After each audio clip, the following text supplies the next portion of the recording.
mixed with words I probably shouldn't have said, trying to take care of that. So we'll see how it goes during class here. What tale are you telling? You'll find out in just a minute. He's all sorts of secrets. Oh, well, I want to know, if you only beat Vanderbilt, who couldn't beat the kids down at the playground, if you only beat them by 1 point, do you count that as a win? I don't think you can count that as a win. I think that's like it was a last second win too. I think you better stay off of me. Stacy will cut somebody. I've had a crazy week. Okay, I wrote a child up today. I don't do that. Yeah, and it was all I could do to keep from losing my job. And there you go. I'm getting formally evaluated on Thursday. It's a full moon tomorrow, Stacy. I've been close too. Yeah. I need another cup of coffee. It's just one of them things. It's been a hot mess express this week. I will take that W. I will take that 1 point W. Thank you very much. It counts, doesn't it? All day. W. Thank you. Ain't no pictures on the scorecard.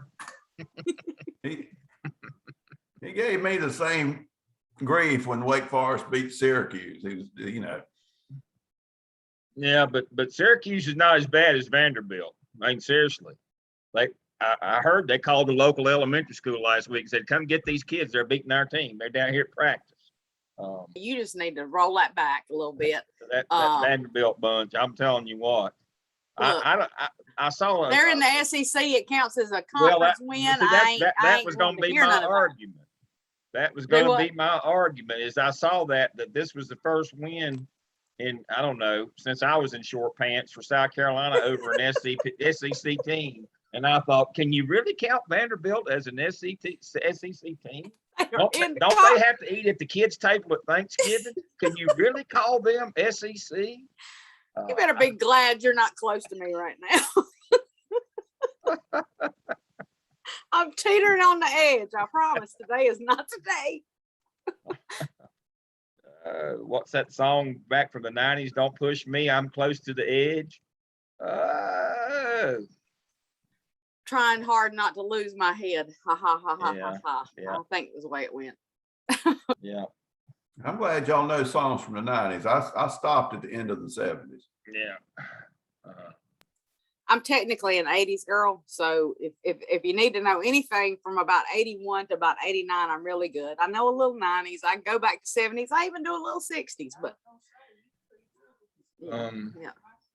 My mom was in here. She, as a matter of fact, I think mom deserves an honorary degree when we're done because she's close by whenever we're having. She has to listen to all of this. Yeah, and I think she just said, I think you know lots from the 60s. And I said, I might. Yeah. No, I was uploading a video today. I saw one of the channels that I watch while I'm uploading this is from England, John Robson Guitar Tuition. He's just a local guitar. He's in, was it Redcar up in the northeast of England, just below Newcastle in that area. And he does Tuesdays, he does his list of 5, and he has his 5 greatest guitar albums from the 70s today, and showed those. And I thought, you know, I'm probably the only person in America that knew all 5 of the albums.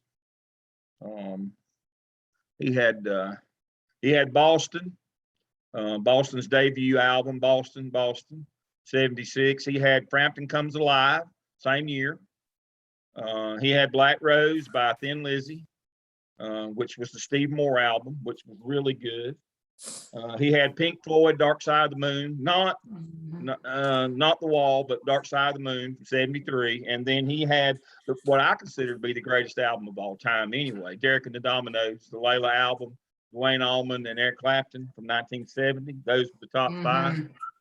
If you want me to sing Layla, I will. Just kidding. I'm down on my knees. See what you learned when you come in. Is it time yet to get this? Well, we haven't. And now that Ann's on, I see that she is not wearing a Gamecock t-shirt, despite the fact they have a 1-game winning streak. And Well, And we were just, you won't ever wear it out. If you just wear it, no, if you only wear it when they win, it'll last your lifetime. It's like that bottle of shampoo I won one time at a golf tournament. They said it's a lifetime supply. It's a small travel bottle.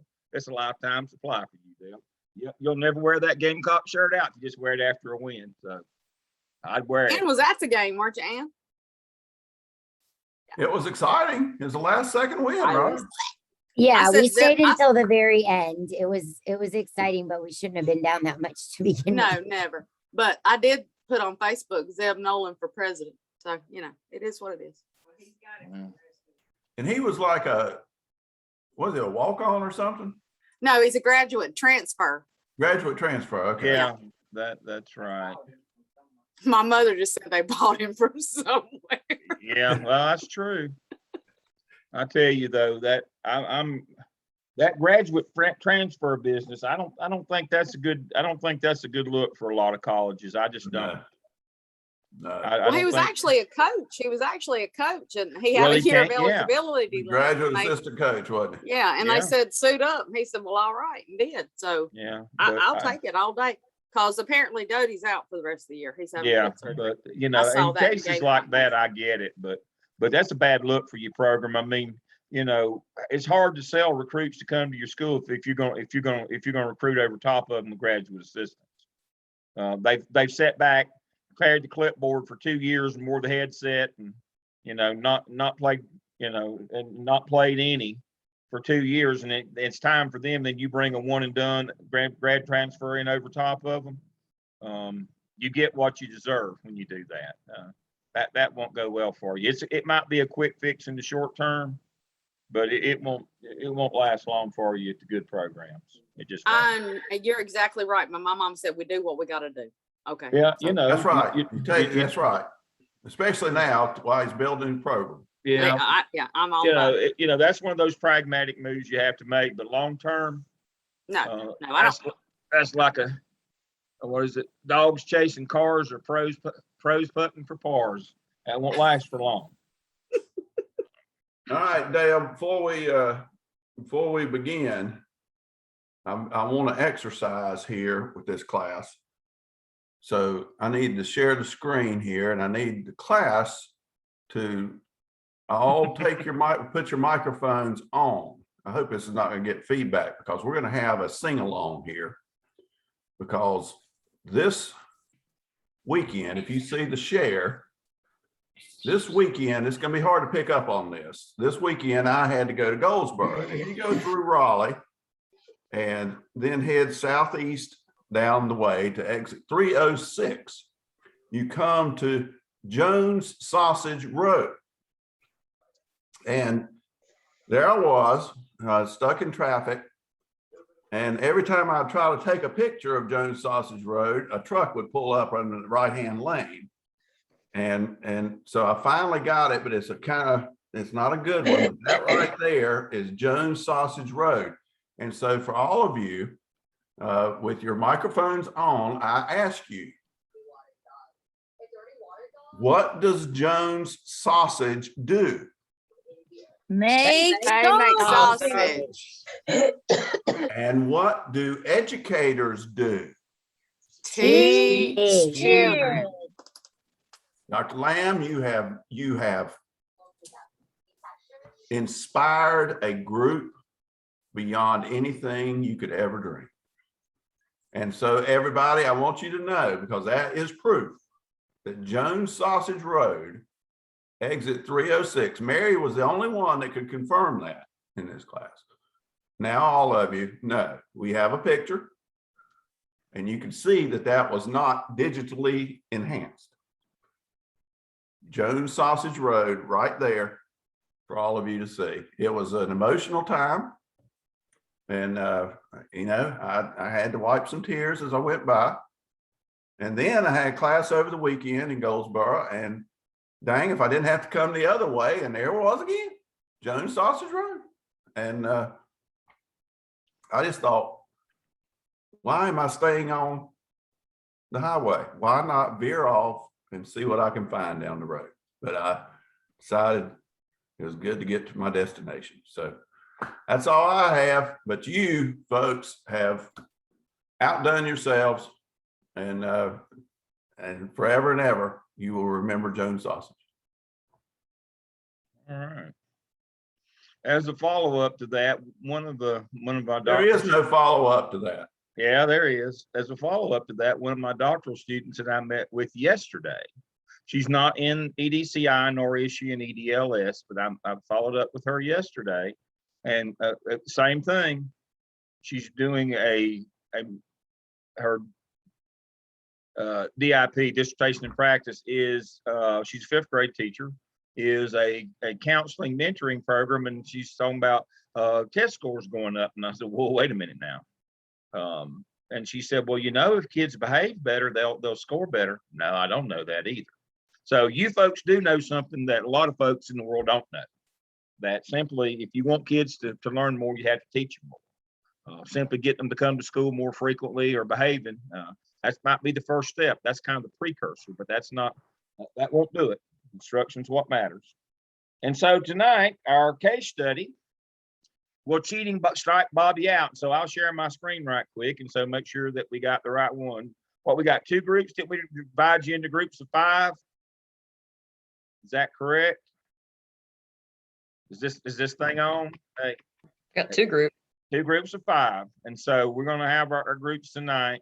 And so you were to look at this, which is the legal part of the role of the principal, and most specifically 115C 288A, grade and classify pupils. That is your job as principal. And also you were to take into effect the ethics of the school executive, the multiple ethical paradigm, the four paradigms of ethics, care, justice, critique, and profession. You were supposed to also look at those. And that was to guide your research and response to tonight's case study, which of course it was. Let me get this one out of the way and get this one up. Will cheating strike Bobby out? And so, who is group 1? Share your screen and let's go. Rebecca, is that you? You gonna do it? Yeah, I can share. Hold on. I gotta pull it up.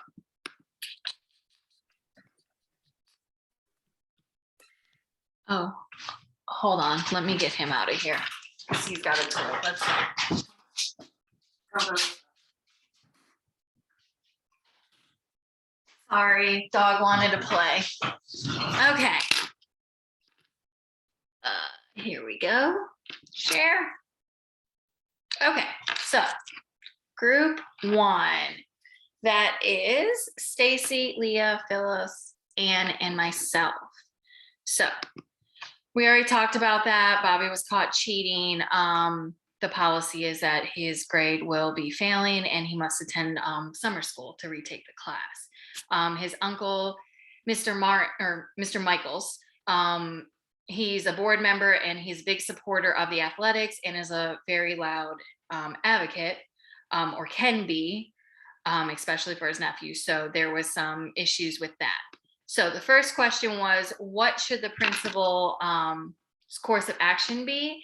And we decided as a group that the principal needed to uphold the school and district policies, regardless of who the student is related to. Looking at our chapters, we thought about the due process that was gone through, and Bobby and his parents were both notified. They signed an agreement stating that they understood the penalty of cheating and also the failing result with the history paper, and that there was summer school taken, that needed to be taken.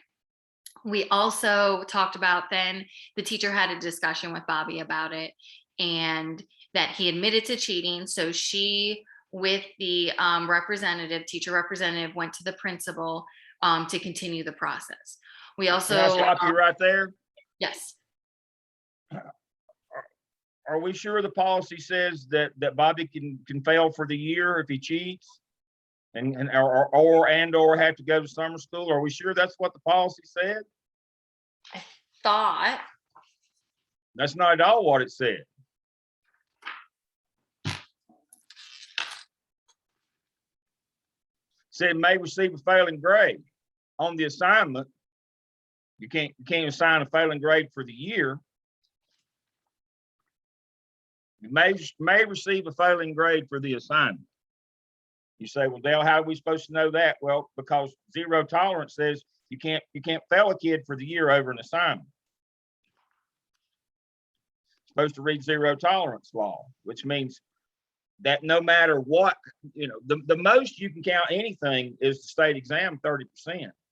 The teacher counted this more than half of the yearly grade. Is that allowable? The policy says you may fail the assignment. We can give you a failing grade on it, or we could give you a makeup. But it doesn't say that we could fail you for the year over one assignment. With that, what is arbitrary and capricious? Arbitrary is if Stacy and I are out back of the gym smoking, and we get caught. They tell Stacy to go back to class, and they just shoot me. That'd be kind of arbitrary. It'd also be capricious. That's a little harsh. I mean, smoking's a bad thing, but to shoot me over smoking, that's a little harsh. Arbitrary and capricious. A kid who cheats on a throwaway out of class assignment, and we exclude him for a whole year without any due process. That would be called a zero tolerance expulsion. Is that legal? Is zero tolerance expulsion legal? That would be no. So we had to put all these things kind of together here. Well, my issue was with it is that there was no comment on what Bobby's history was. Like, Doesn't matter. Well, right, Legally, but that's doesn't what I'm matter. saying. Like this one assignment, I was in agreement that it can't count that much because that's But against. think about this. Every act has to stand on its own. The only time that you can bring priors in on a kid's discipline on due process if it's sexual in nature. It's the only time you legally bring priors in. Don't matter if he cheated every week. Can't bring those in. You're only allowed to show a pattern on sexual misconduct. It's the only place you're legally allowed to bring in a pattern. So if Bobby cheated every day of the week, doesn't matter. What did Bobby do? Bobby cheated on an out-of-class assignment that by state law is probably going to have to count less than 1 point on the final grade. The state board in every state sets the grading policy overall for the individual districts, and then they adopt from there. The state board says the most that you can count anything is up to 30% for a state exam, 20 to 30. Out of class can only count up to 10%. Yeah, 20% now. That's what I said, 20 to 30. And your district can adopt 20 to up to 30. But can't be less than 20, can't be more than 30. That's the most anything can count. She counted one out of class assignment more than 50% of the yearly grade. That's probably 1,000 times its normal value, or more than 1,000 times its normal value. Do we see anything wrong with that? Yeah, well, we argued that the teacher was crazy as a loon. Yeah, But that's pretty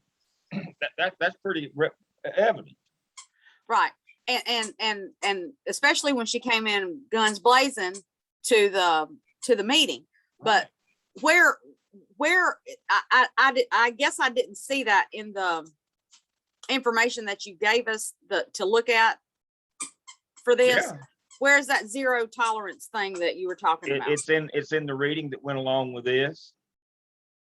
Okay. I must have breezed over that, or it didn't hit me that this is what this was talking about, because I got kind of hung up on the arbitrary and capricious part. And I did feel like that my fear, and I'm trying to look at something as an administrator, which I don't know how to do. Yeah, we're trying to change your lens. Exactly. And so and I think Ann, we text back and forth, and I think Ann was trying to look at it too much like a teacher. And so, we're going back and forth about that. But you're telling me law-wise now that nothing can count more than 20% period into statement. Doesn't matter. If that's a state board policy, then that's what has to come, right? In your teacher handbook for your school, it has your grading policy that came down from the state board down to your local Board of Education, and it was adopted at your school level. It tells you what everything's going to count. right, And then- nothing can count more than a state exam, and then your class tests, and then, you know, your work assignments, and then it goes down, but nowhere can you count out of class assignments in total for the whole year. Can't count more than 10% for the year. Okay, and I see that. Okay, then my question is, why in the name of Pete was not administrator, whatever the heck his name is, I can't remember right now. Why wasn't he already on this teacher for her malfeasance? This is a one-off. Bobby's a turd. I don't know if that's a clinical term or not, but I'll just explain it to you. Bobby's a turd. His families are turds. They're from Turdville. And so the teacher's been fed up with Bobby and his family. And so the teacher has just, you know, has gone completely rogue here. We trust me, principals, you could never open the school year without having your grading policy in your teacher handbook for the year. If you're at a public school, must have it with all the other things. And so, but now in the end, according to 115C 288A, in the end, who assigns final grades? The principal.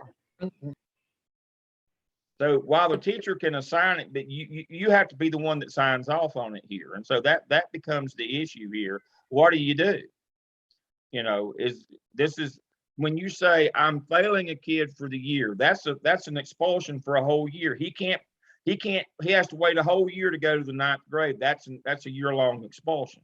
You say, oh, he has the option to go to summer school. That the law on zero tolerance specifically says, even if you offer an alternative assignment, and that's what summer school is, it's still a zero tolerance suspension. You have still suspended him for a whole year without any due process on his part. What does the handbook say? What's the handbook say for cheating? Did any of you look up what your handbook, your code of conduct in your district said for cheating? Our group did. How much what can you do in Wake County for cheating, Mary? You have to give them an alternate assignment, and then it is up to the PLT if it is counted for full, partial, or no credit. It's also a level 1 discipline thing that might result in a day of ISS, but that's not necessarily Exactly the same. I can tell you, pardon me, Mary, it's the same as Charlotte Mecklenburg's, which I Okay. have ready to show y'all. It's exactly the same policy. That's why I asked Mary to tell us what's in Wake. I mean, you don't have to give them you know, the district says that, you know, they may fail, but you may offer them an alternative. But the most punishment you can give them is 1 day of ISS. We failed this kid for the whole year. We excluded him for the whole year when the handbook said the most we can do is 1 day of ISS. Does that not strike you as just a little bit over the top? Yeah, I think we all agreed it was over the top, but I think our fear came out of, and maybe I'm not supposed to be an administrator because I was scared to death. Our fear came out of losing trust from the faculty. And I'm see, sorry, you were serious. stop! Don't make me feel bad. I told you that you was gonna get worn out tonight. Now I warned you. You're playing in my ball yard now. I told you. I'm gonna get my bat and go home. Is you know, this notion of I've always got to support teachers. I'll do that. But now when we get behind closed doors, I'll tell her what she did wrong. But in public, I always support teachers because I want to be their champion. You're not only gonna lose your house, you're probably gonna lose your freedom with your house. Now, do you remember, your mother's right there behind you. Do you remember when your mother told you when you was a little kid, if Sally jumped off the roof, would you jump off too? Do you remember when your mama told you that when you were a kid? So Yes, if sir, I this do. teacher is willing to go to jail over this, you're willing to go with her. Not now. Oh, me. Well, Our look, job is not to you- make teachers happy, but that can be a byproduct of quality leadership. I believe that, but that's not our job. You know, again, we teach kids, but we're there for the kids. Administrators is a different role than teacher. You have to remember you're working for the kids, not for the teachers. And when one does something wrong, you can't uphold it even privately and, you know, even publicly, and then tell them in private. No, you can't do that. The law is the law. Nobody can give you permission to break the law ever. And if you go along with something like that, you will be just as liable as they are. And with tort liability that came in 1992 in public schools, that means they can take your house. Well, is this a secret that the administrators work for the children and not for the teachers? Because I feel like they should lead with that. But that's what you have to understand, that we want to facilitate teachers. We really do.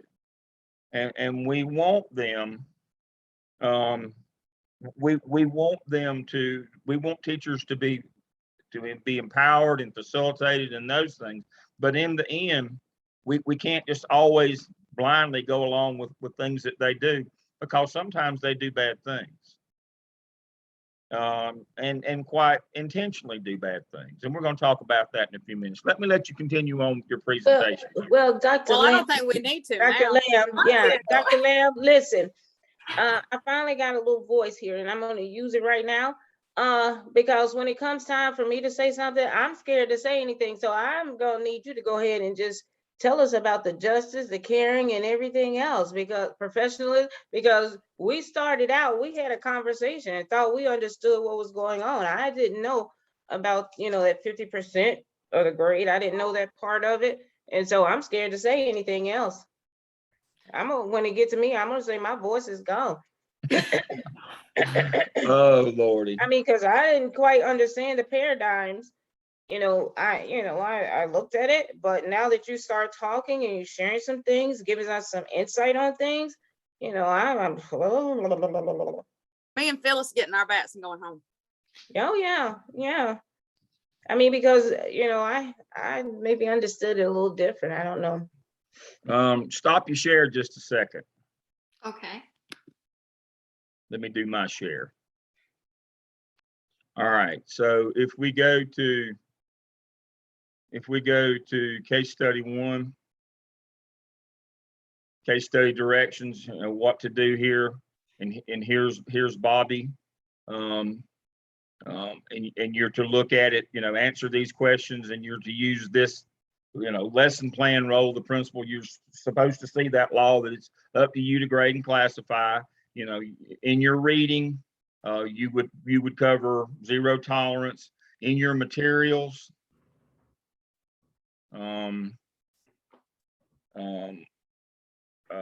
principal's guide right here, case study 1. If you did this reading, chapter 6 and 8, a lot of this stuff would have come to you. And also, if you had looked under tonight's lesson plan for the 19th, this was probably the one that I would have done the most of. I would have looked at one of these previous videos of this to get an idea of what was going on here. But if you had put these things together, all the things were there. Make sure that you have read chapter 6 and 8, the principal's reference guide, and that would talk to you about following the code of conduct, would talk to you about zero tolerance policies. You can't exceed capricious, you can't exceed whatever the code of conduct says the penalty for an infraction is. All those things have to be put together. You have to start putting these things together. I mean, that's the notion here. Now, I anticipate that I told you the first case study, if you don't know how to put all these legal things together, this is what we get, and this is completely expected. I'm not upset or angry or any of those things. This is normally what happens. If you've not been a school administrator before, this is normally what we get. Our job is to get you to begin to start thinking, oh, I've got to look up some stuff. I better be sure. I'm the one who has to be in charge and make these kinds of decisions. There's not somebody else. I'm the person in charge here. And that's what school administration is. You have to take the slings and arrows.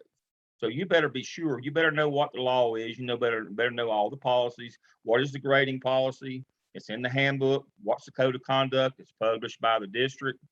Have I followed all these things? What's the law on grading? Oh, it's me. I'm the one responsible for grading, not the teachers. The principal is.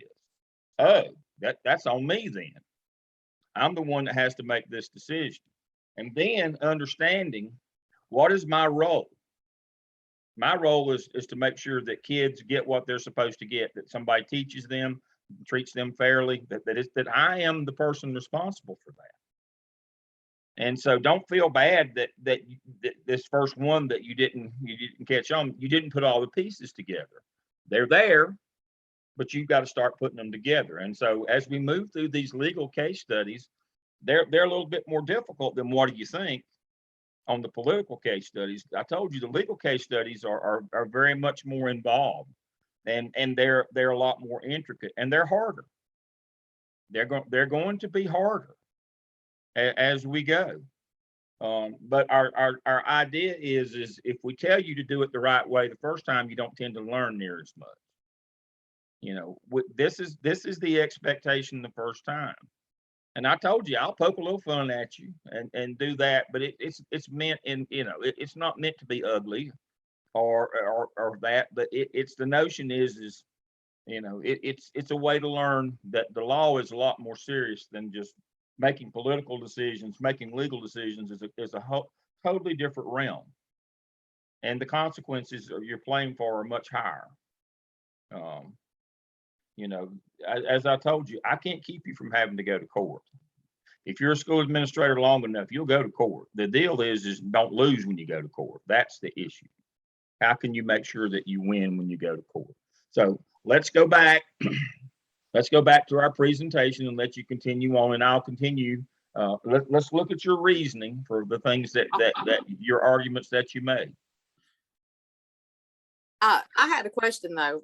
Why didn't that wuss of a superintendent tell him this at the end? He just pretty much told him to do what he wanted to do. Well, but what he said to him is you're the person in charge. The law says, now this is where Dr. Laws, where's Dr. Laws, the former superintendent? I'm here. He's going to answer this question for you because he can't. Tell him, Dr. Laws. I have in my own, I have absolutely zero authority as a superintendent to grade in place. The principal has that authority by law. And so that's where this comes in. Now, I am sure that if this were a district where I was a superintendent, that we would have a lot of conversation and some guidance, I think, would be offered. But I cannot change the grade, and you can imagine. I mean, all of you can imagine that the superintendent gets a lot of people to come and talk to the superintendent about concerns over grades, and you need to do something about it. And I always say, I couldn't change a grade if I had to, and I can't help Bobby out here with the grade change. So that's where that comes in. And right here again,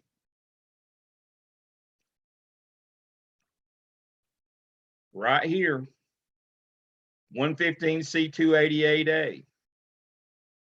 Only the principal has that authority. The superintendent can't, and the superintendent is not, as Dr. Law said, as Steve said, he's not even supposed to offer advice. If he does, he's entered into a conspiracy, and he don't want to have to defend himself in court. Right. So the superintendent cannot tell you one way or the other legally, and if they do, then they're liable for that as well. And so, but what the superintendent can do, Dale, is exactly what you're talking about here. Say to the principal, have you looked at policy? Have you looked at the policy? And that's what I'm referring to with guidance. You sit there and say, all right, we're in this mess because you did not follow policy. And so for all of you, the principal the principal's not, you know, the hero here. So I mean, there are all kinds of things that we can look at with this case. The beauty of case studies, as y'all experienced in EDCI as well, is that the good case study writer doesn't make it a simple answer. and you know, I think now you are at a point of smiling. Dale's good at poking the bear. I mean, this is what he does it with me. He does it with everybody. But it is to get us to all think, and it's going to come back. It's not the last time you're going to hear this. Friends, every one of us has guidebooks to live by. We have policy manuals. We're going to get into sports. We're going to get into, you know, high school athletic association stuff. We have the books to guide us. Doesn't mean we have to know them cover to cover. Truth of the matter is, I was responsible as a superintendent for guiding my board with writing, but I had to look up policies all the time. The book is this thick. I mean, it's huge. So, and then you have state law that goes with it as well, and federal law. So all these things come into play. Dale will tell you, you don't have to know it. You have to know where to find it. And Okay. you know, and that can be, you know, and we're a Christian university. That's you know, that's a good thing to remember in our lives, right? We know that the Christian, that for Christians, the Bible gives us the guidebook. And so it's the same idea. We have guidebooks for life. We have guidebooks for our profession. So that's, I'm beating Dale to the punch on this one. If the principal's coming in, we've got this mess. I'm sitting down with the principal and I'm going to say, do you know our policy? And if you don't know our policy, here's the policy manual, find it. So Dr. Lamb, I have a question. And maybe it's just me. How do the paradigms, the ethical paradigms, how do they come into play with the decision making that the principal has to do? Well, that's going to be on the exit in on what are you going to, and I hate to, you know, we're getting a little ahead of ourselves here, but absolutely, Phyllis, they do in the end. What if you're the principal who has a teacher like this? Do you think that she exercised any care? Do you think she exercised any judgment or No, justice? I don't think she did, but I think the principal tried to or did. Well, so the notion here is you follow the law, but you also have that additional piece of ethical leadership that we're trying to get across as a Christian institution. We believe that ethics play just as, you know, unfortunately, we're a nation of laws, not a nation of ethics. But what we're trying to get you to understand is we need you to be ethical leaders, not just legal leaders, but ethical leaders as well. That if you know something, then you're obligated to act upon that knowledge and not just hide things or cover things up. Yeah, ethics is different, you know, from religion. Yes, it is. And so we can separate religion. So we're telling you, we can't tell you to be religious school leaders because, you know, but we can tell you to be an ethical school leader. But we have to apply that to the leader themselves. But we also have to apply that to the folks who are teaching with us. And I'm going to get to that when when we finish up tonight, we're going to talk about, you know, what is the bridge too far for you as a school leader? Can you allow somebody who intentionally tries to harm a child to continue to be in your building? You know, and that's what we're talking about when we get to ethical concern at the end. I mean, that's one of the things we're going to have to talk about tonight is what are you going to do about this teacher who tried to pull this shenanigan and immediately ran to the union rep and tried to hide behind that and I'm sure tried to rile the faculty up, you know, principals are here to support us. No, that's not what I'm there for. I wasn't Yeah, that hired to was a simply question. support you. Yeah, that was a question we had, that, you know, why did she run? Why did she feel the need to have that representation? Because What she was the knew purpose? that she was violating the policy. She knew that you can't make one out of class assignment count more than 50% of the yearly grade, when the most you can count the state exam is 20%. I'm gonna make a big brushstroke here and say we ought to fire her right now. You know, but I know we can't do that because that wouldn't be very ethical. We have to go through all those hoops and stuff, don't we? I mean, it's very frustrating to try to be legal and ethical at the same time. Yeah, it In my can be. opinion. Well, Well- but I would certainly move for her dismissal. I certainly would.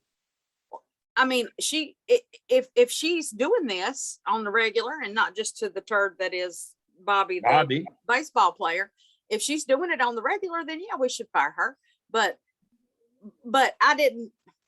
Ooh, I got discombobulated by this, but I promise it won't happen again. So I have a question. I guess in the grand scheme of things, if you look at it overall, this project, paper, whatever, has been happening for years. And how do we know that the teacher didn't know she was doing anything wrong if it's been accepted for years? And it sounds like it's a small community. So usually in small communities, they follow tradition. So how do we know it wasn't a traditional paper or a traditional policy? Or it can't be a traditional policy. It would be against the law to have the local can't make a policy that supersedes state law or federal law. Why hasn't somebody already stopped her though? That's, I think, where But Rebecca's coming from. we can't, but all we can know is what she did in this case. You know, we can't assume that she's ever done this before. But is this bad enough? Is this it? So the question becomes, is this one time bad? Do we have to have more cases like this before we'd say, you know, that we can't have her in our building? Or is this one? That's why I said, what is your bridge too far? Is one time doing this, is that okay, but don't do it again? Or, I mean, and that's where that ethical piece comes in on the school administrator's part. You know, I understand that it's the law, but don't we also have a duty to teach and grow the teachers in our building? And so if it was an honest mistake and we just go, Not "Oh, an sorry, honest mistake. fired," it wasn't. No, it's not an honest mistake. Why? How do you know No, that? is what I'm saying. Because How the do we know? policy says that it can't count that much. It's not an honest mistake. But think about Is it it my from this fault though, point. as an administrator, that she doesn't know the policy? Shouldn't No, I do it's- better? I mean, who we gonna blame now? No, you can't. We inform teachers in the handbook each year of what the grading policy is for the district. If they step outside of that, it's our responsibility to take action and to correct the situation. This is not a case where didn't know, made a mistake. None of those things apply here. This is a person who intentionally violated state law in order to punish a kid. Intentionally violated state law. It Not a seems like the mistake. principal didn't know either. Well, we don't know if the principal knew or not. He didn't appear that he knew, but shouldn't the principal know this? He should have known the policy and should have let her know that, no, we can't, Well, this so can't should be she. 50% of the Yeah. grade. Do what I now? mean, there's no reason for him to talk to anybody else. I mean, that wiggle room needs to come out. You know, it may be. I mean, the agree policy needs to be 1,000%. clear. The principal needs to make sure that they uphold the policy. And that is clear. That's the downfall of the principal here, is not maybe being as familiar with the policy as they should be. But this is not a case of didn't know, the principal didn't tell me, I made an honest mistake. None of those things apply here. A teacher took just think about it, if you didn't know anything about law policy, or if you weren't even a teacher, if we said, we're going to exclude a kid from school for a whole year over one out of class assignment, does that even sound reasonable to you? When you say, well, the teacher made a honest, I mean, we counted an out of class assignment for more than half of the yearly grade. A veteran teacher. Does that even sound plausible to you? You know, it used to be So- called the common man theory of law, and now it's called the common person. Even a common person would know that that can't be right.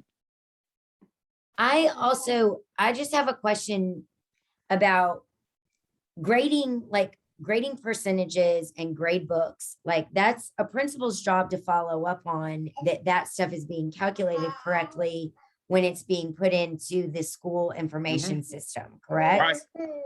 Well, Right. it's frustrating when, you know, I've worked at high schools where they've said, okay, I want your whole department to have the same grading scale Mhm. for, you know, whatever it is y'all are grading. Yep. I want your whole department to have the same grading scale. Yeah. But then that the person who's in charge of that department might be saying, okay, well, we're going to count participation as 20%. Well, my district actually has Can't a do that. policy that says participation can't count as part of your grade. Exactly. Tell them, Mary. Mary knows the answer to this one. Yeah, that's state law. You can't have participation at any point in a Mm-mm. grade. But people are doing it right Well, under that's the because they've got noses. unethical leadership. That's the whole that's kind of what this case is all about.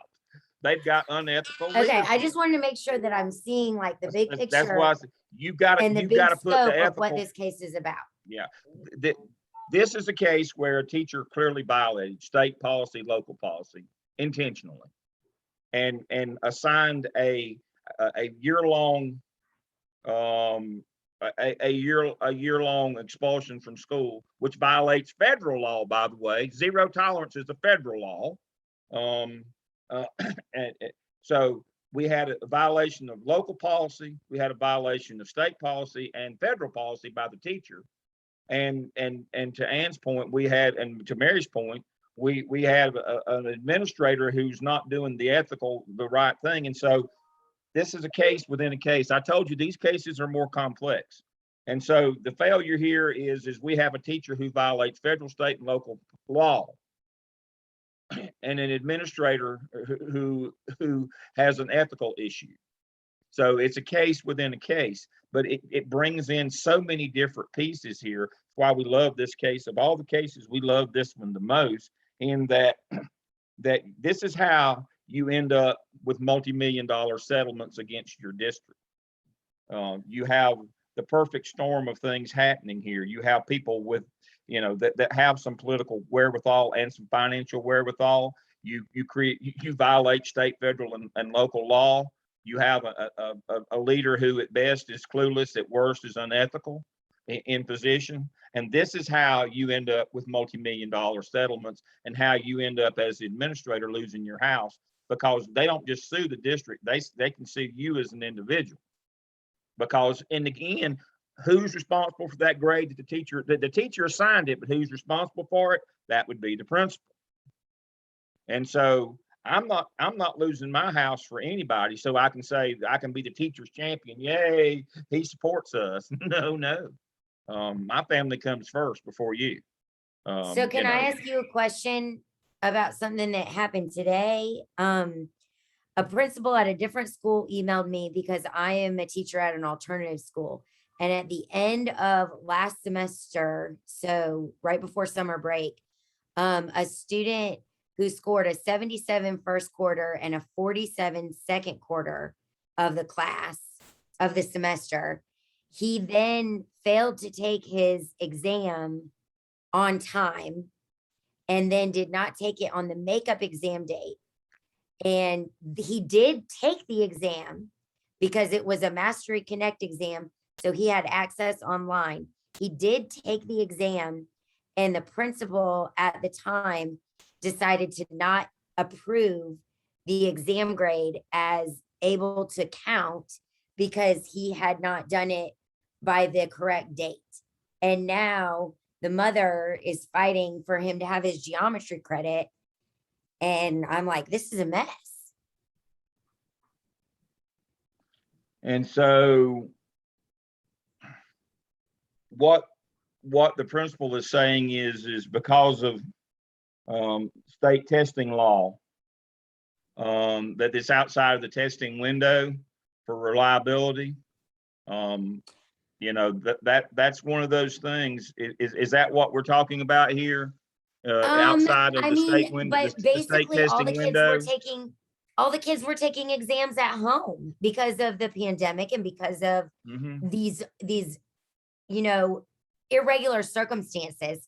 So I think it's absurd for her to not count it. And on top of it, now she has changed school districts.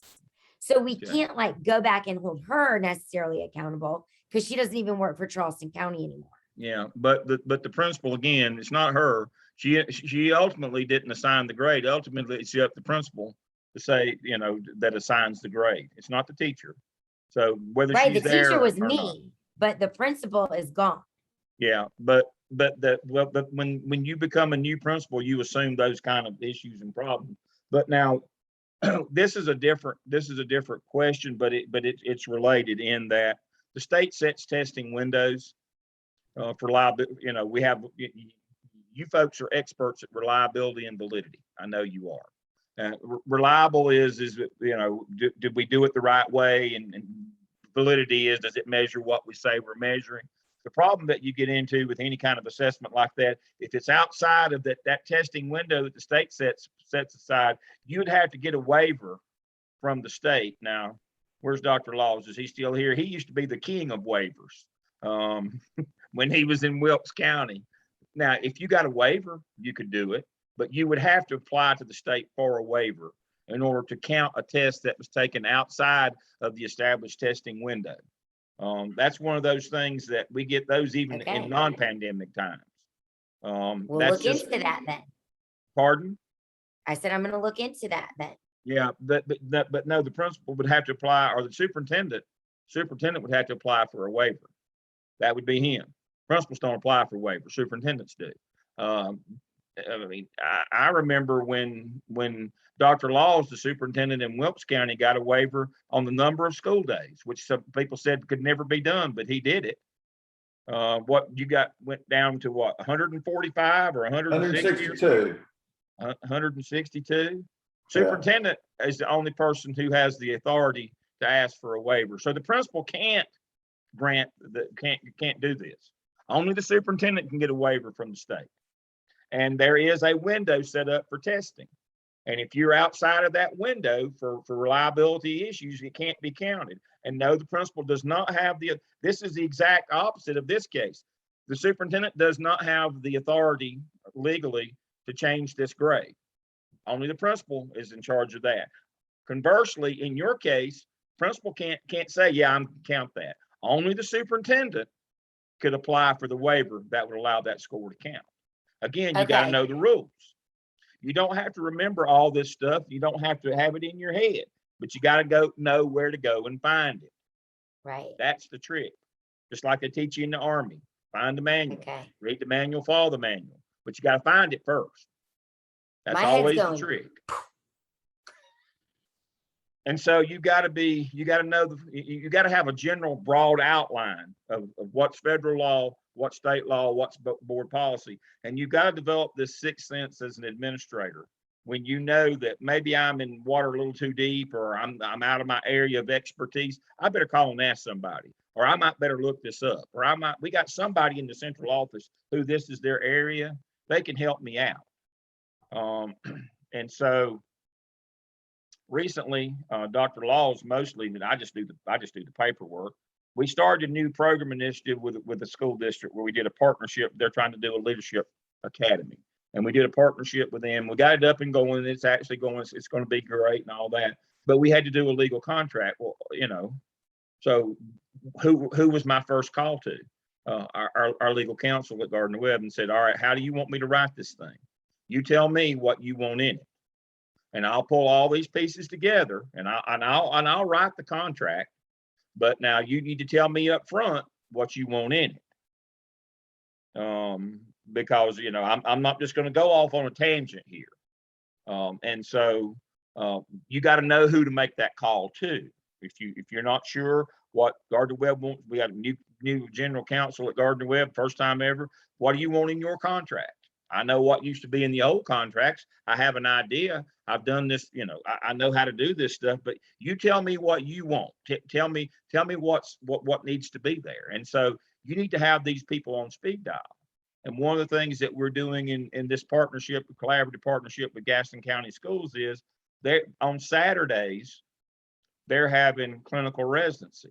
They're not having class. What they're doing is they're bringing in, for these potential administrators that we're training for them, they're bringing in different people from their central office. They had Dr. Sadler and I think Dr. Johnson. They're bringing in, this is what I do. If you have this question, you call me. And they're introducing them to all those people. Now, every district that I ever worked in, they did that for me when I became principal. That's what they did for me. They brought all these people in from the central office. If you've got this kind of question, if you've got that, this is what this person does. This is what that does. Give them a call. They would come out and visit me within the first week of me being in a new school. They'd send somebody out from the central office. You got this question, talk to this person. You know, that support system is there. That's why, just like the activities in this class this semester in the discussion board, we got you coming and going to and fro and interviewing people, talking to people, because that's what you do as a principal. You network, you find these things out. If you don't know, we again, as Steve said, we can't expect you to know all this stuff, but we expect you to ask somebody and know who to ask if you don't know. That's the notion here. So this case is you had to look at the federal law that was in your chapters. You had to look at state law about who grades and classifies. You had to look at the ethical paradigm. You had to look at the federal law on zero tolerance. You had to be able to look at all these different places and put it together and make it make sense. And the case study was very clear. It didn't say you could fail for the year. It said you could fail the assignment. Look at your code of conduct in your district. What does it say? Cheating, what's the value? Charlotte Mecklenburg's the same as Wake. Most you can give them is 1 day out of school. This was a full year expulsion. That gets into federal law then. Can't do that without due process. And so, the law gets a lot more, it's a lot harder. You have to dig a lot deeper. You have to understand that. All right, back to the case again. Continue on.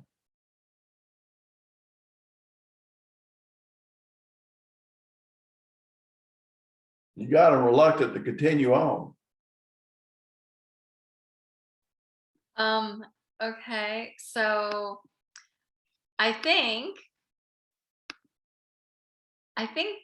we're just gonna skip to the conclusion, if that's okay.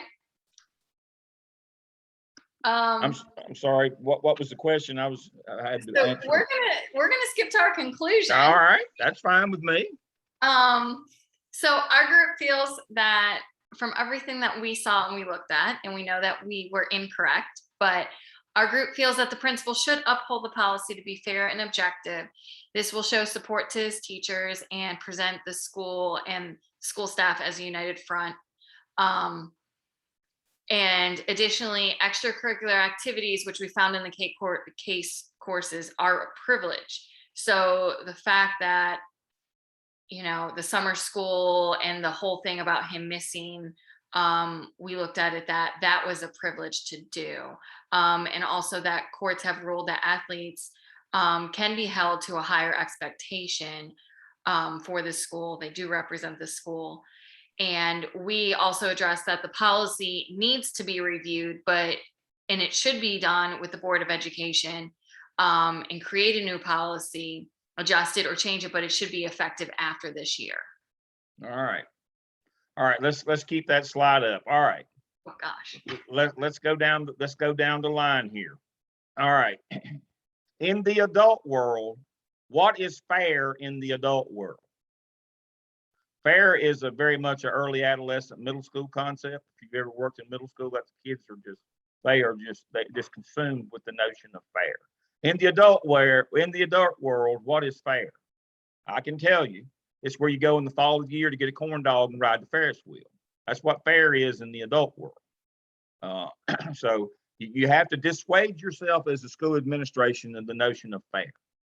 Again, early adolescent concept. We don't support people who break the law simply to have a united front and then tell them in private.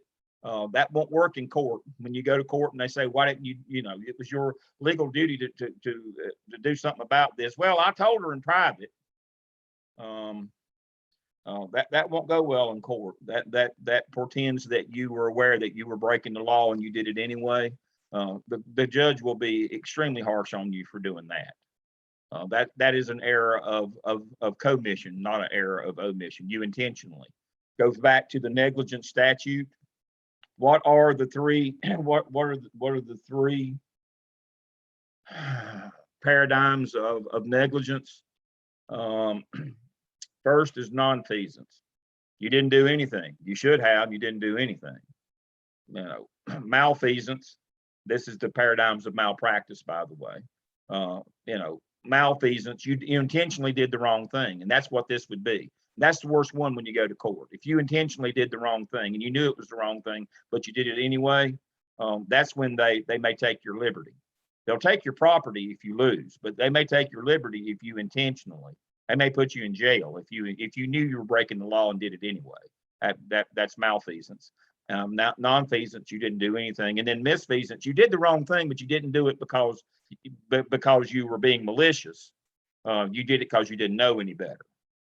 If you nonfeasance and misfeasance, they'll just take your money, your house. If they get you on malfeasance, that you intentionally broke the law and you knew you were breaking the law, but you did it anyway, you can lose your liberty as well as your property.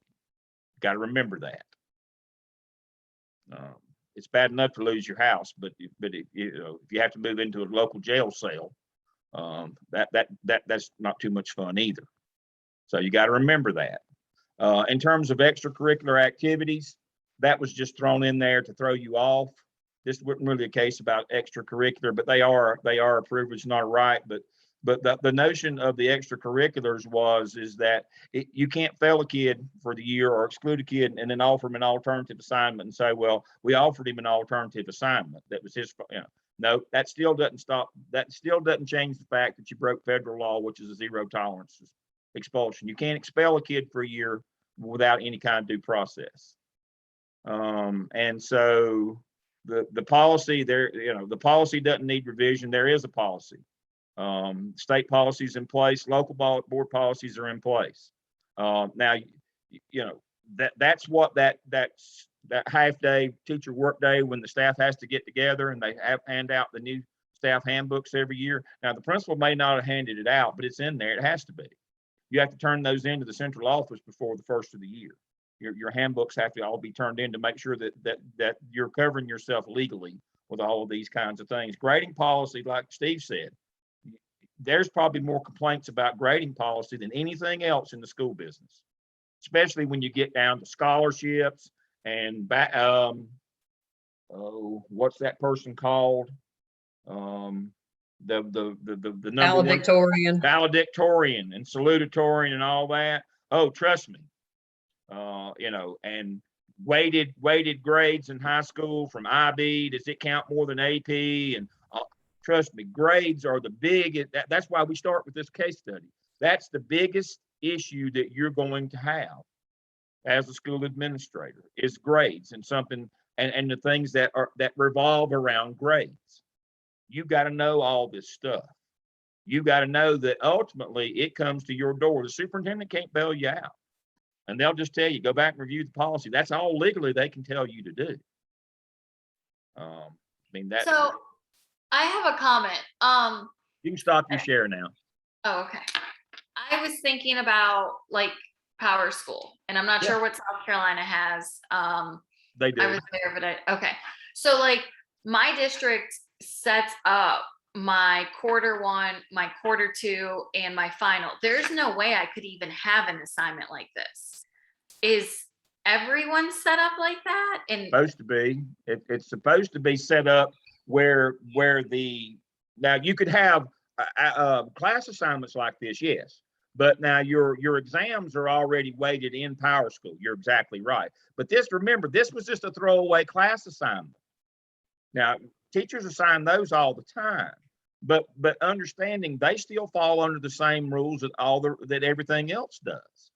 I mean, you can never just say, well, I'm going to do this. No, everything falls under the overall grading policy of your district. Now, what you're talking about is so that there can't be a manipulation. They have a place in Power School where you put standardized tests in and it automatically calculates them at the percentage that the district and the state says that they have to be, yes. But we're talking about something that you could manipulate, which would be just a local assignment. We tell kids next week, you know, bring in a paper on, talk to a veteran from World War II. Well, they're, you know, or from the Vietnam War. And you go out and you're supposed to go interview them, and you come back with your little one-sheeter assignment paper. That's what we're talking about, something like that. Well, But that's not, our, in South Carolina, it's not like that. our Like, district, yeah, I'm sorry, Ann, our district, we have minor assignments and we have major assignments. Minor assignments are, in our district are, 30% or 30% or 40%. And major assignments, which are just major assessments, are heavier. But Yeah, all your exams, exactly. yeah, well, not just state exams. I'm talking about if I Oh, give yeah. a major assessment. Yeah. Well, But I'm saying those one pagers you're talking about, our district tells us what we can, Yeah, I was fixing to say what we exactly. can charge for those. yeah, exactly. We can wait those. Trust I'm me, sorry. there's every district. I mean, you know exactly how much every little thing counts. And again, those kinds of those class assignments, 10% of the final grade is the most that they can count. So well, that Charleston County is doing a terrible job with this because we put in all of that in Power School and teachers mess it up all the time. Yeah. Teachers will put in their exam grade as a test grade in the second quarter of a semester class instead of in an exam category, and then it won't end up counting 20%. I mean, it's a nightmare. And principals are not checking behind as well as they should. until you get sued. And our Exactly principal, right. my principal at my old school, she always said, "Oh, I don't tell you how to do your grade book." Well, then she was abrogating her legal responsibility then. Well, Greenville County is the only place I've ever worked that we went to a beginning of the year professional development, and we sat down and we created our grade books as a whole. And if you did not come, you had to come after school and sit down with the instructional coach. And, Yeah. and we went through every single thing. And then that way nobody screwed it up like Ann's talking about, because Yeah. Union County, where I am now, they don't have us do that. And they say, here's your grade book stuff. And I'm like, because, you know, But Power School. somebody better still crazy. be checking behind because it Yeah. still gets messed up. I know, that's why, you know, kids are Well- like, I hadn't turned in jack squat and I've got an A. And I'm like, okay, how'd you do that? That's because Well- the teacher didn't do the grade book.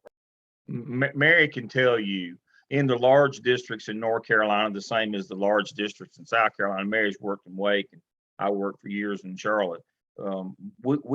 They tend to, just like you're talking about in Greenville, the large districts tend to formalize all this stuff and make sure that they eliminate the legal exposure for errors as much as possible. The smaller districts, some of them don't. I hate to say that, but you know that, but here's the thing: it can be going on for years. You know, like the scandal at Myers Park High School on the grading scandal. But as soon as it comes to light, though, it doesn't matter that it's happened for the last 20 years. My friend I was already in the central office. I had left the high school principalship, and I was in Stonewall Plaza, the auxiliary ed center. I was on the 7th floor, and he moved in on the 3rd floor. He just left the principalship at Myers Park. And from the grave, I was with him on Wednesday in his new office, and he announced his retirement on Friday. That's how quick these grading scandals can come back and get you. And he wasn't even the principal anymore, but it happened on his watch, and he'd already been promoted and moved on. But these grading scandals will come back and get you. These things, you can't escape them. And if it happened on your watch and your principal, you're going down with the ship. Whatever, insert metaphor here, whatever you want to. You will not escape these kinds of things. It just won't happen. The district is not willing to take the liability for you. They're just not. They won't just cover for you. It will not happen. You've got to understand That's why it's the very first law. Grade and classify students. You better know. If you don't know any of the other laws or don't know anything else, you better know that one. And you better know how all the ins and outs of that one. You better understand grading policy. You better understand who does it. You better understand zero tolerances, for things. You better understand what is the limit I can do for things, like cheating. You better understand all that stuff. And if you don't, you better ask, because they'll reach out from the grave and get you on those. That will not pass. And again, superintendent can't bail you out. Steve just told you he can't. All I can tell you is review the policy. But now, if you get it wrong, again, I know this was wrong, but I was covering for my teacher.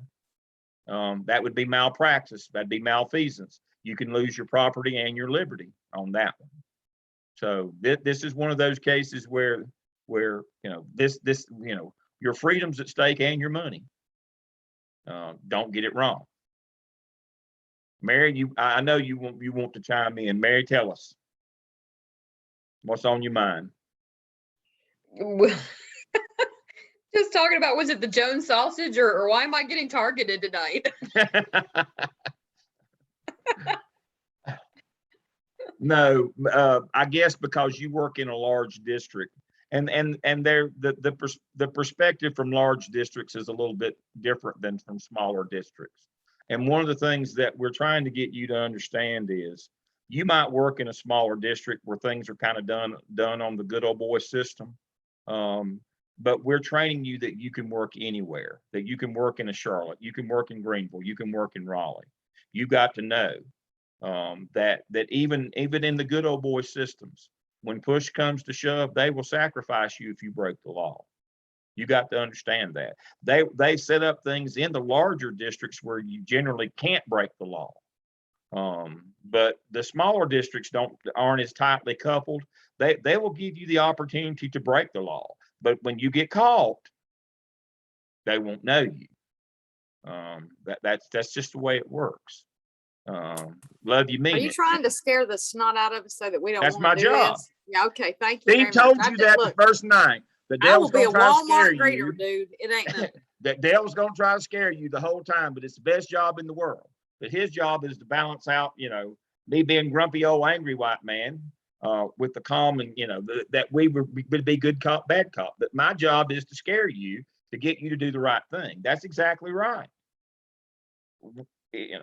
We're telling you that when you make some of these mistakes, you're playing for real here. You're playing for keeps. When you go to the administrator's office, you don't teach a soul.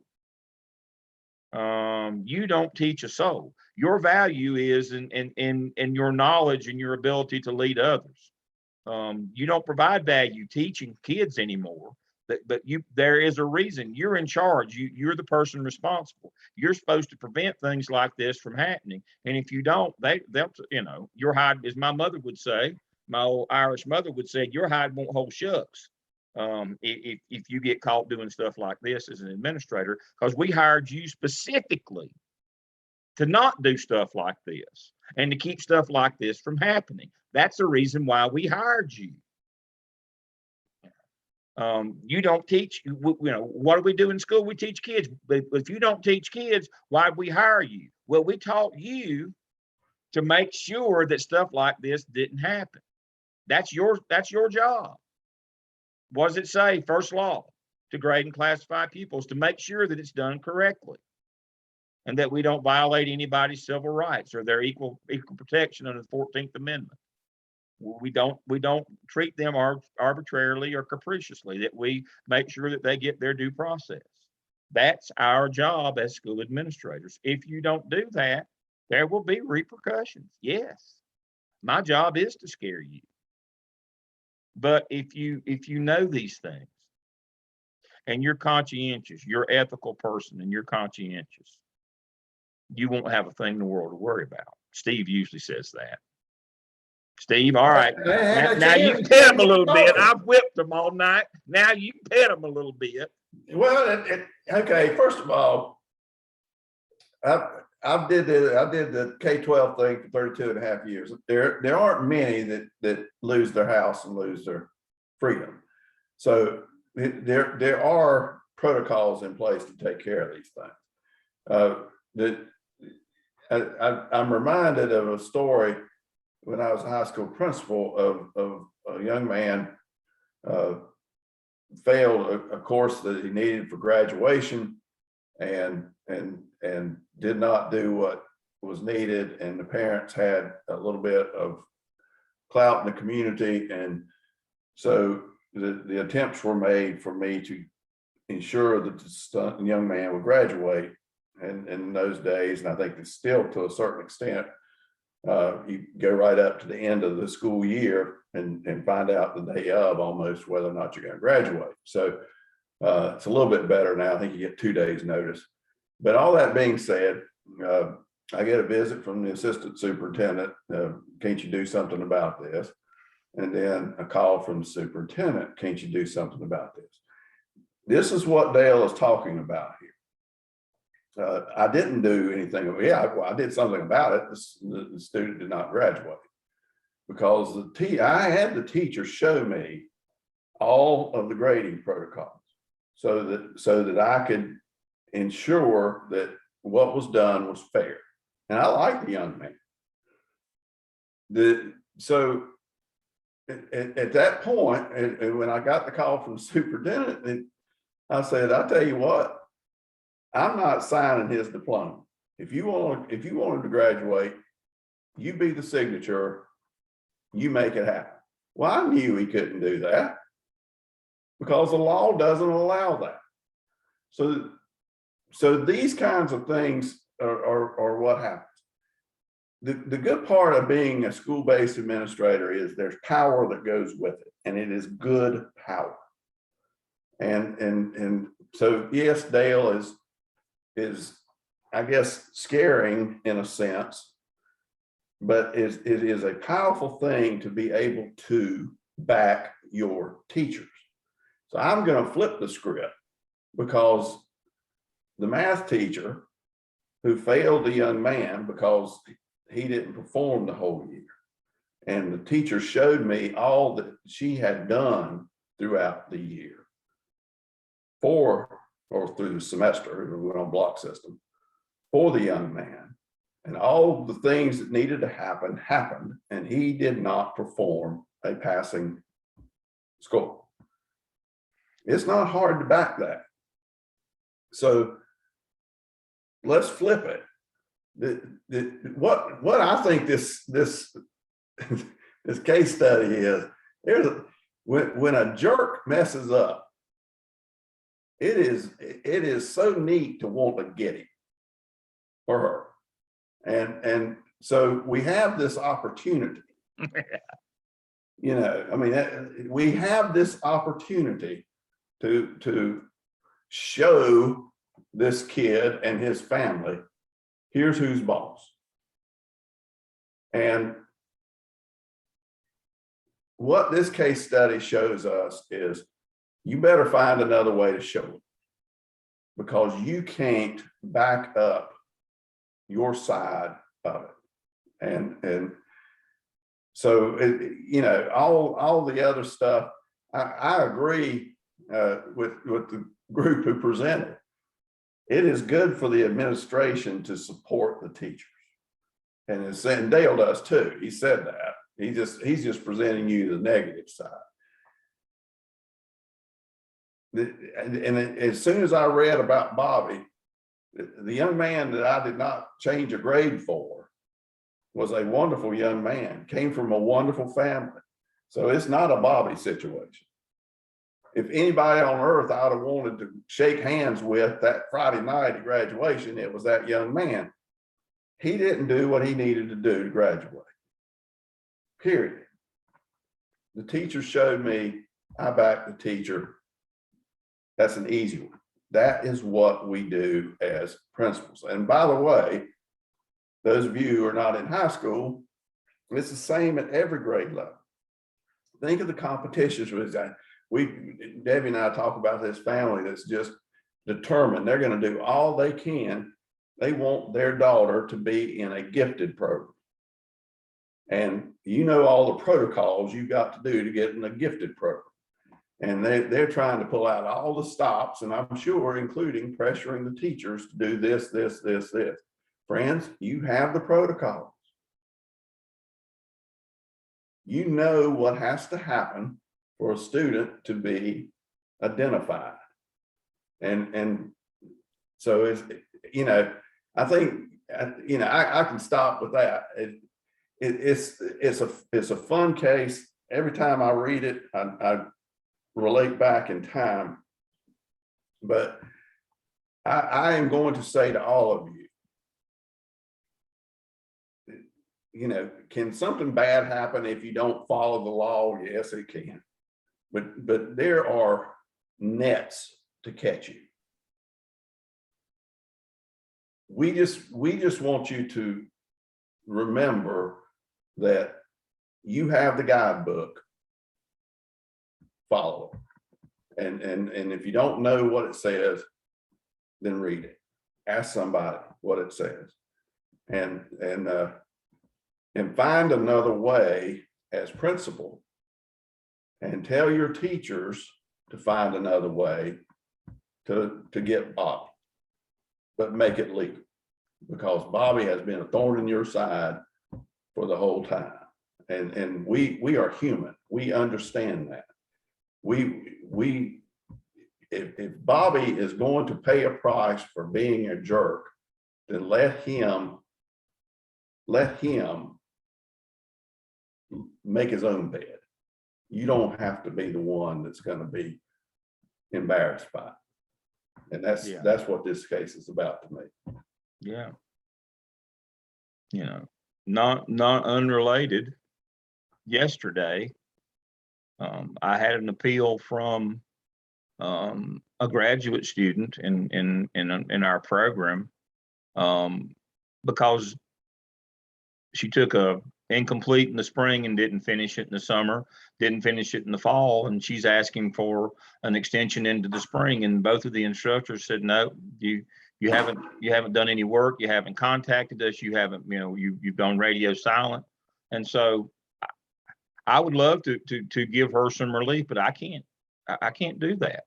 Those two instructors, that they have their case, that we followed everything we were supposed to do. We wrote the contract, we did that. I hate this for that student. She's a nice person, but that's, you know, we have to do what we have to do. Find another way to support your teachers. It's not a bad thing to support teachers or to make them happy. I used to, you know, for those of you, if anybody's from Charlotte, you know, it just recently closed, but I used to buy chicken from Price's Chicken Coop over on the west side on Fridays.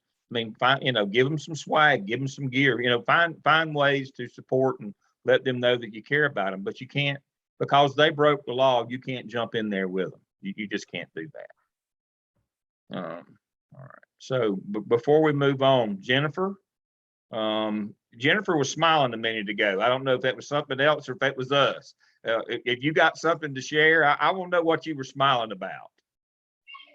Well, I just think it's kind of like with some of these with the cheating, when he was talking about that with the one student, it brought to mind one of the teachers who had formerly been at North Gaston as well, where that was an issue before, where there was one where the student wasn't able to graduate. They wanted the grade changed. And so that was a very familiar story, Dr. Laws there, because I've seen it happen more than once in my time over there at North Gaston. It's come up a couple different times.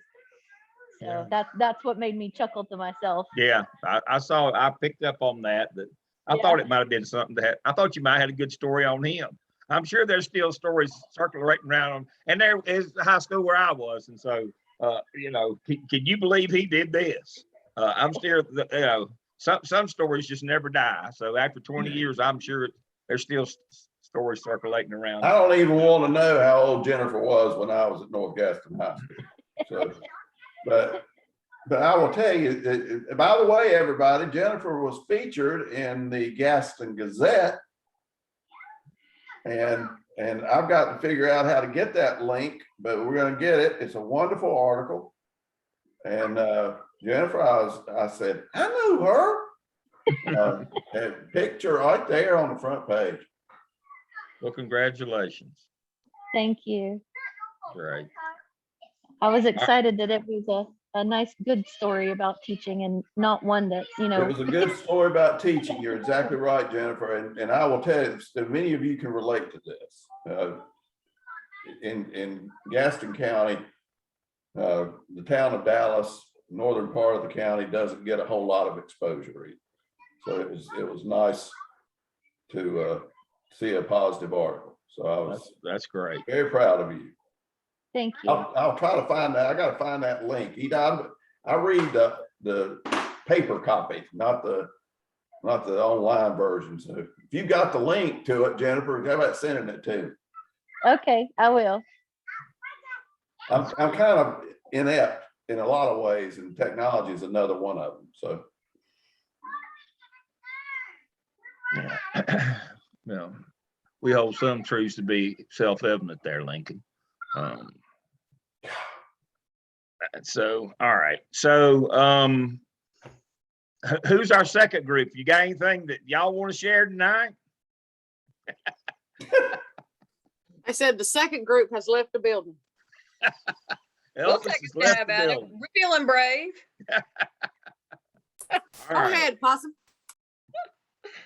All right, who's first? I think it's Elizabeth. I don't think we need to summarize the case. Okay.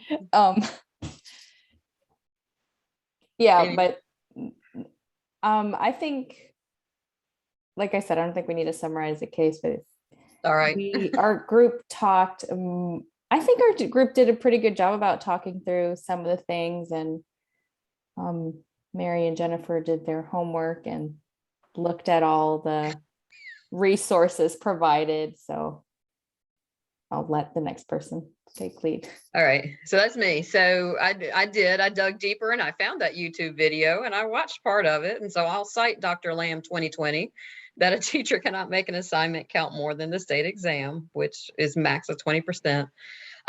We talked about what we talked about in the class before. The classroom and school policy on grading must align with the district policy. And actually the book says it's a school policy. The book says nothing about the district policy. So that's why I dug out mine, and we then talked about Wake County district policy and how that would apply to Bobby. We said the principal must uphold the policy and not show favoritism to athletes or members of the community with political clout, and that NC state law, that the principal's job is to grade and certify or classify the pupils. So we said, what was Tim to do? And then we looked at the two questions. So then who's next? Andy, I think. It's me. So we talked about a lot of different things, and this is what we decided that Tim should do. So first of all would be to check the district policy on cheating and plagiarism. And then we use the Wake County policy that Jane should provide an alternative assignment to Bobby, and then talk to the teacher and explain, you can't assign punitive grades. Then looking at the school and teacher policy, district policy on academic honesty. Then with Bobby, if the plagiarism continues,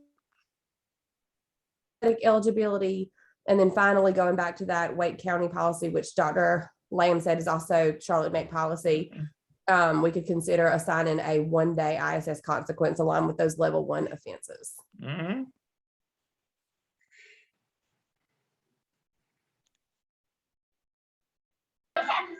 Okay, so for mine, that not treating Bobby differently just because he's an athlete, and Jane questioned Bobby and he admitted to plagiarism. But for the care part, with Tim's job to discipline students and uphold district policies, because we've got to make sure that those are being upheld first and foremost.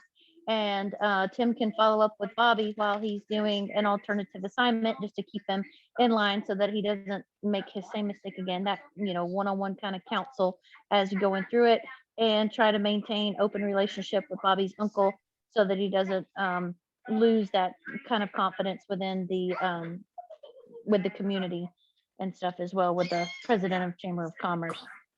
But we can't talk about it because that violates FERPA, but we need That's to work on correct. open relationship. Yeah. That is correct. So I'm thinking about the paradigm critique. This one really kind of centers around who's creating the rules or the laws, and keeping in mind that the district trumps the school and the state trumps the district, and kind of keeping that idea in mind. So not giving into those power struggles with the uncle, even though he has a strong community presence, you still have to follow the law. And then part of, the ethic of critique is thinking about who benefits from this rule or law or whatever it is, and making sure that there's no partiality given to Bobby because he's an athlete. So questioning, if Bobby were just the regular run-of-the-mill student, would he be treated the same way? Would you do the same thing for every student, and making sure that you're not letting the athleticism impact the issue? And then on the side of the profession, the thing to remember is that it has to be in the best interest of child. So as a principal, he's accountable for academic success. If you make sausage on Jones Sausage Road, teachers and schools teach kids. And so that's the number one priority there. So you have to do for one what you do for all of them. And at the end of the day, Tim's responsible for making those decisions that are the best interest of students. And that's where that, the law is what it is. And sometimes it's hard to make that mesh with the ethics, but you have to put the law first. Excellent. Excellent. Excellent. What is restorative justice? Somebody, anybody. What is restorative justice? So you look for You work- ways to, I'm sorry, you look for ways to help the student out, more guiding than punitive. We're more interested in what they learn, and than just to punish people. That punishment's not the real clue. We're trying to change behavior. We're trying, and that's one of that's the paradigm again, of the ethical paradigm of justice, is that discipline ideally in schools should work toward restorative justice, not being punitive, just, squashing kids because you can.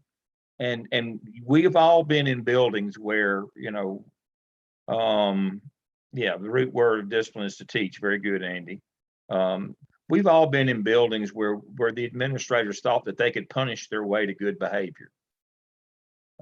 That will just be draconian. We'll just, every kid has to lose every time. Teachers always right, squash kids, do all that.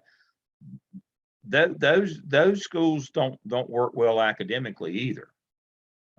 If we understand restorative justice and what we're trying to do here, the notion of doing something as extreme as failing the kid for an entire year over an out-of-class assignment, that is so foreign. That is so over the top. And that's why I said we would conclude the case study tonight when we got to the end.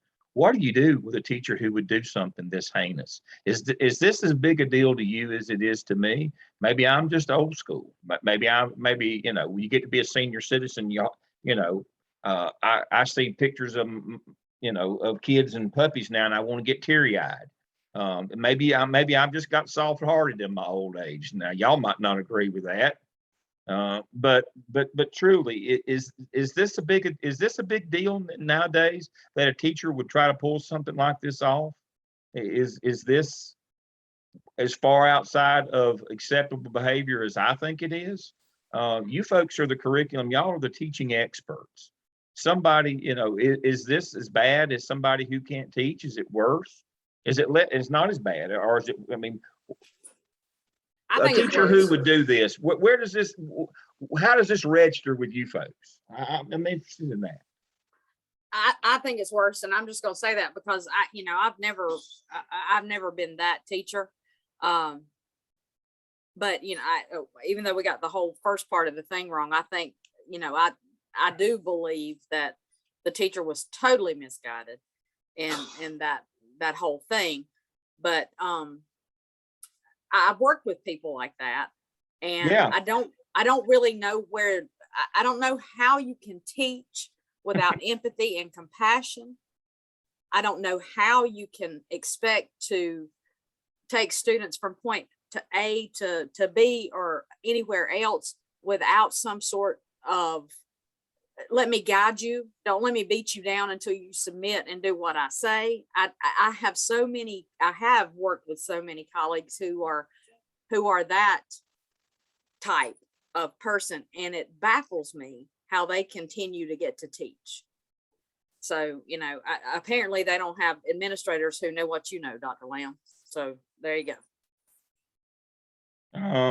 Is it as prevalent as it was when I started? Now, remembering when I started, they were at the end of their career, but I started with a lot of people who became teachers as a high school. I was a high school teacher as a result of the GI Bill from World War II.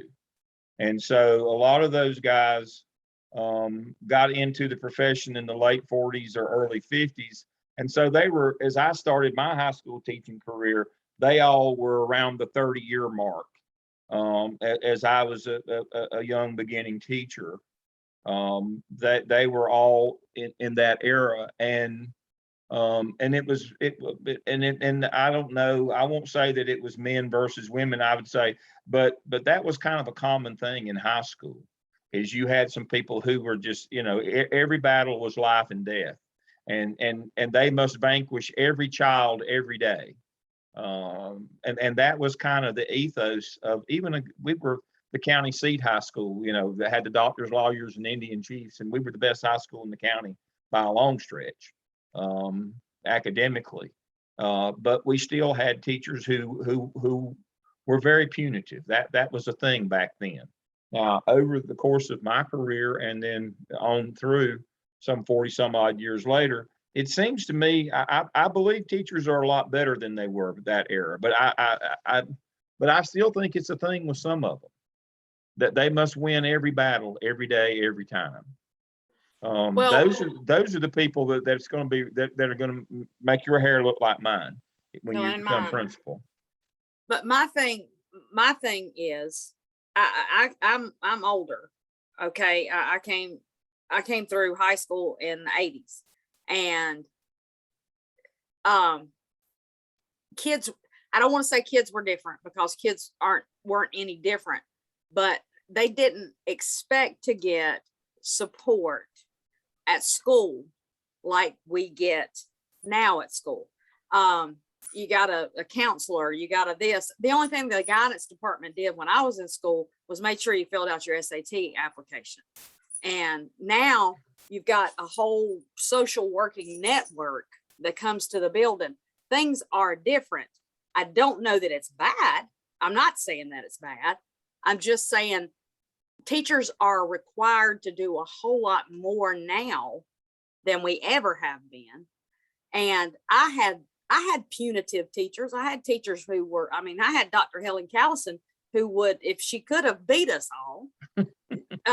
And I learned tons from her. I took AP English from her. I had AP Chemistry from Doc Wilson. And you missed a test, he had no compassion as far as grades went, but now he wasn't mean to us. I don't know. I find there's a huge difference in now and then, but I think now's better. What scares me is I still don't see my colleagues stepping up to where they need to be now. I still get that punitive, that's the way we did it. And, that's the way they did it to us. And so that's the way we're going to do it to you. And I just, I don't know how to rectify that. So that's why I'm never going to be a rectifier of that. And I want that job. I think another part too, Stacy, is that, we've got, ones to where, like you said, that happened with them, and so that's what they know. But there's also, from the very beginning of our program, seeing things in a different lens, and we have so many that are in our building that have no idea about the lens that we have been exposed to throughout this entire program, and just being able to educate some of the others in that broader sense of how everything is supposed to honestly work together, because everything is so rushed in an educational program of how you have to get from this to this to this to this, and I still think that there should have been a class on how to unjam the copying machine before any of us ever graduated from an undergrad program at all. But I think that all of those playing in together, that, that whole change of how that perspective and that paradigm from a teacher to an administrator and seeing everything in that broader spectrum should actually be part of the undergrad piece of it, so that that exposure is there, just to give people an idea. And I think it would make that make everything work together better.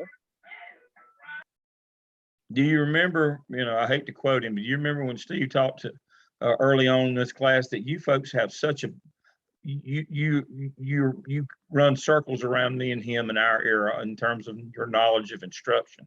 Now, if you can take that along with a little bit of knowledge of the law and how to run a school, think how you could change what goes on in school nowadays.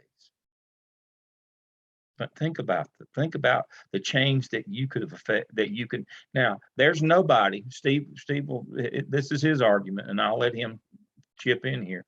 There's nobody more powerful than a school principal. And if you have the instructional piece that you have that go with it, and your lens has been changed to see, think about what you could move heaven and earth, because you have the platform to do that from, because you're all instructional experts. You just got to learn a little school leadership to go, a little administration to go along with that, and you could change schools. So we believe in this. We wrote this. I wrote this program and with Steve, and we designed this program because we believe that you folks can make more impact than anybody else that we have coming through our programs. We take these EDCI doctorals who have this unbelievable knowledge of instruction. If we can just put a little administration with it, y'all can change the world. Y'all can change school. You can make it be not like it was when I was in school, or when I taught somebody like Stacy in school. She'd have had me. You can make a change. But back to the original question is do you see teachers like this? And you as instructional experts, what do you do with somebody like this? What do you do with a teacher like this?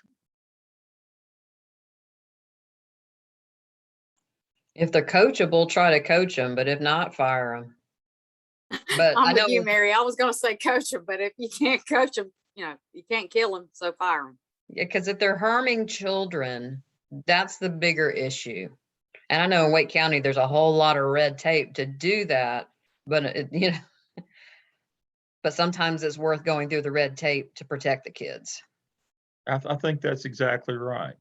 I think it's your job to protect kids as school administrator. I think you're exactly right, Mary. It's worth it. Whatever you got to go through, you can't have people. I don't think you can have people like this in your building. We shouldn't have had them back in my era, but we did. We were still, I got the snot beat out of me when I was in school, and we were still beating the snot out of them when I was taught in high school. We actually, we were whipping grown men in high school. But that's what we knew. That wasn't very smart. We were in the coach's office at lunch in the back of the weight room one time, and one of the youngest rough brother came in. He hadn't done his homework. I believe it was his turn to teach idiot biology, the failures. We had to take turns. And he hit him so hard, he knocked him through all the tapes. You remember football coaches used to have all those reel-to-reel tapes. He knocked him through the tapes. It was like pulling the tablecloth off of the table. He went through the tapes, and the tapes just went right through him. He didn't knock them off. Didn't hit him so hard, it didn't even knock the tapes off the desk. He just went right through them, just like pulling the tablecloth, and wine glass still sits there. Same deal. That was normal. That was absolutely normal. But again, is that restorative justice? No, that's just punitive. That's just beating on kids because you can. We can see that physically we should stop doing that. But what about emotionally? What about this kind of abuse? Is it as bad as the physical abuse? My argument is, and I'm gonna let Steve chime in. My argument is this is worse than the physical abuse. I believe that this is worse. Steve? Well, I want to go back to a couple of things. One is we've got to remember that Bobby's not a saint of a kid. Two, or I guess he's not. Two is there's a bigger thing here, and we'll get into these more with later case studies. But there's a component of the teacher is not just hurting Bobby. The teacher is hurting the school. Remember what Bobby's family is here, and the clout that Uncle has in the community. And so it becomes a much bigger thing. Now, you don't do wrong to keep the uncle happy. You do right to keep the uncle happy. And that's the key to the case. And then the uncle will become an advocate for the school, which ultimately helps every student in your school and every faculty in your school. And these are the kinds of things. So again, I don't think you change protocol to make the uncle happy. You enforce protocol to make the uncle happy. And that's the key to this. And that's why we just keep saying the power of the principalship is to embolden the faculty and the students and the school to be everything that the community wants it to be. And that is that's why it's a fun job. You know, and one thing, Jennifer, when you talked about teacher ed being exposed to some of these things, if we let Dale expose 18 and 19 and 20-year-olds to this, we will never, ever, ever get a teacher again. So we do lock him in his office on campus because the undergraduates are just around the corner, and we do not let them be exposed to his sermons. Yeah, keep all hands and feet in on the ride. Don't go around the corner where the grumpy old man is over there throwing stuff and just, you know, being crazy. Just stay away from that end of the building. There still should be a unit on undoing the copier though, when Yeah. it gets jammed. Yeah. I agree. All right. Who haven't we heard from tonight? Heather, your thoughts? We're trying to tease y'all out and get y'all to talk more. My point was not tonight. I want y'all They to didn't argue have and the be chance, mad. Dale. You were going crazy. I want to be argue and be mad. We're trying to draw you out. They tried. You drowned them out. Andy, what's your cat's name? The black one back here is Yeah. Luna, and then I have a giant orange Maine Coon, like a mutt, essentially, who's named Apollo, but he's like 30 pounds. Okay. So do they get along? No, absolutely not. No. Yeah, okay. I just was No. wondering. They both get along with my 4-year-old, but not each other. Okay. All right, Heather, we hadn't heard from you. Heard a little bit. What are you thinking tonight? I'll talk again. I think kind of just in thinking across the whole evening, I'm a little bit of an empath when it comes to people. And so I feel like I will always struggle. And I know it'll be something I work on between the ethics and the law, and making sure that even though I keep reminding myself that sometimes the right decision is not the easy decision. And I think as an administrator, I will encounter that a lot. So I think that was the big kind of aha for me, is even though it may not feel right, the law has to be the priority. That's my 2 cents. But well, thank you for that. And I think as well, and Steve made a good point there. This is the case where the law helps you, where it can help you at times. It doesn't. Now it won't help you make.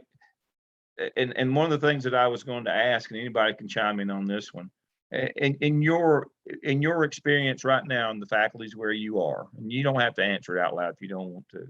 How many of the faculty members, how many of the teachers in the building, if they knew a teacher had done something this heinous to a child, how many of them would expect the principal to support them anyway?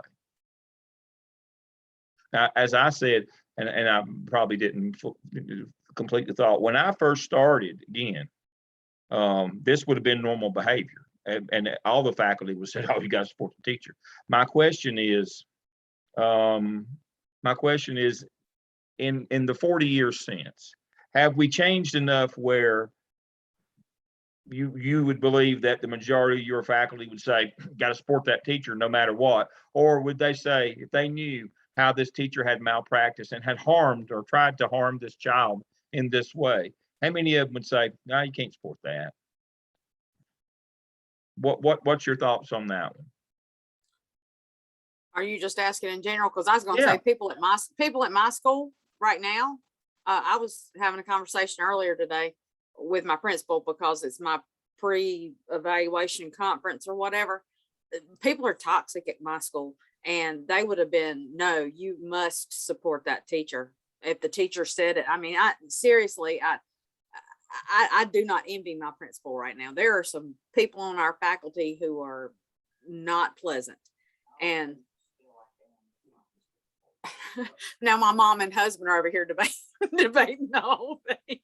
But I mean, there are people at my school who would be angry if the teacher didn't get backed by the principal. No matter And what. no matter what, because they don't have that compassion or that, I don't know how that thing that teachers need to have to in order to not be offended Empathy. by the children, you know, which I was offended by one today, wrote them up, but I don't normally do that. Yeah. Others? Elizabeth? I'm new at the school that I'm at now, but at my last school, I would have to say it depended on the child's race. Because if they were white, then it would have been a different story than if the child was like Black or Hispanic. Because I was working at a school where it was predominantly Black and Hispanic. And so, yeah, and I knew teachers and work teachers that would, I wouldn't say go out of their way, but they weren't aware of their biases. So it always seemed to be that like the Hispanic kids would get in trouble or the lower grades. And it was always because, oh, well, that's just like in their nature, in their culture, you know, they're going to grow up to be gangsters. And I'm like, I'm sitting right here. I'm Hispanic. Like, come on. Just because, you know, I've been told I sound like a white girl, like that doesn't change who I am or like where I grew up and my background. Like, hello, I'm sitting right here. So that's my 2 cents. Well, one of the things that you'll have to do when you become a principal and then, you know, and there's somebody at the district office will have to, is to make sure, and we'll talk about this later, we capture all of our disciplinary data in Power School, because the OCR report, Office of Civil Rights report, is now filed electronically out of Power School. We used to have to do it separately. I can actually show you my name on the form, but that's what the Office of Civil Rights is there for. And what does our data tell us? That we have certain kids in certain buildings in certain places that they don't seem to matter, and you know, and that's part of this as well. You know, we have to, and there's a reason why that data has to be monitored. That OCR report every year has to be filed so that we can see that, because we know that in certain places that, you know, when two kids get in a fight and, you know, it's according to what race they are, you know, that was just a scuffle. And so we can look in the code of conduct for aggressive behavior. We can just give them 1 day of ISS, but these two kids over here, oh, that was a fight. And we can do a suspension on those. And so that's one of those things that you have to monitor, and you have to monitor the referrals coming to you. And you have to monitor situations like this. I mean, this kid was well-to-do, but you know, he was a pain in the rear. But we have to, if we work toward restorative justice, then we understand that it's not about the punishment.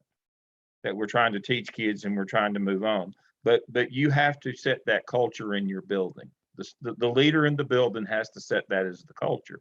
That the purpose of is restorative justice, not to punish kids, not to exact revenge on kids. And there's plenty of buildings, unfortunately, I suspect, that's still out there that's kind of the point of school discipline, is to exact that revenge on those kids. And Elizabeth is exactly correct. Unfortunately, the data tells us that a lot of times, you know, the quality of justice you get is according to who you are and what color your skin is.